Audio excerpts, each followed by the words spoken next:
Hello दोस्तों, मैं वसीम अकरम वास्तव में आपका स्वागत करता हूं। तो दोस्तों, आज के लेक्चर में हम लोग पढ़ने वाले हैं SKMU दुमका का सिलेबस देखने वाले हैं। कौन सी क्लास के लिए है? तो ये यूजी सेमेस्टर 1 वालों के लिए है।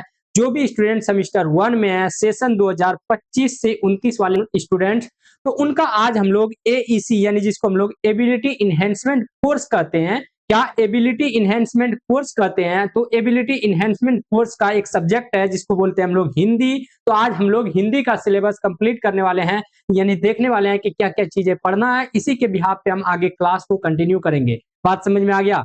चलिए अब देख लेते हैं हिंदी का कौन कौन से चीज को हम लोग को पढ़ना है और कितना यूनिट है। सबसे पहले आते हैं यूनिट 1 में। सबसे पहले देखेंगे यूनिट 1 में। तो यूनिट 1 में क्या क्या चीज पढ़नी है, तो वो चीजें देख लीजिएगा। सबसे पहले हम लोग देखेंगे पत्र लेखन से रिलेटेड चीज पढ़नी, यानी पत्र लिखना, किसी भी आदमी को चिट्ठी लिखना, टीचर को चिट्ठी लिखना, इस तरह का जो रहता है, प्रधानमंत्री को चिट्ठी लिखना। तो मतलब पत्र लेखन से रिलेटेड जो है यहाँ पर क्वेश्चन आपको देखने के लिए मिलेंगे।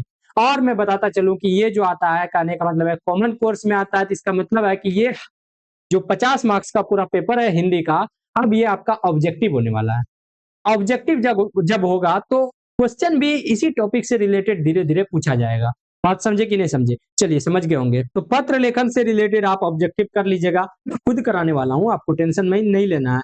निबंध, निबंध किस किस टॉपिक से रहेगा? तो निबंध देखिए रहेगा पर्यावरण से रिलेटेड रहेगा, नैतिकता से रिलेटेड रहेगा, और यानी जिसको हम लोग एथिक्स कहते हैं, विज्ञान से रिलेटेड रहेगा, साहित्य से रिलेटेड और राष्ट्रीयता से रिलेटेड रहेगा। तो इन सभी टॉपिक से रिलेटेड निबंध देखने के लिए मिलेंगे। अब निबंध तो आएगा नहीं, चूंकि ये जो ऑब्जेक्टिव हो गया है, तो कहने का मतलब है निबंध के बीच बीच से उठा के पूछ देगा। पर्यावरण के बारे में कुछ क्वेश्चन पूछ देगा, नैतिकता के बारे में कुछ क्वेश्चन पूछ देगा। तो इस तरह का रहेगा। मैं खुद क्वेश्चन आपको कराऊंगा, 4-5 सेट लेके आऊंगा, बस उसी में से आपका आ जाएगा। अब देख लेते हैं कि यूनिट 2 में जो है पढ़ना है वो पूरा ग्रामर पढ़ना है। क्या ग्रामर पढ़ना है? तो चलिए उस चीजों को भी हम लोग यहाँ पर देखते हैं। सबसे पहले आपको देखने के लिए मिलेंगे संधि। तो संधि के बारे में पढ़ना है, समास के बारे में पढ़ना है, वर्ण के बारे में पढ़ना है, वाक्य शुद्धि के बारे में पढ़ना है, मुहावरा हो गया, लोकोक्ति हो गया, कारक हो गया, इन सभी चीजों के बारे में आपको पढ़ना है यहाँ पर।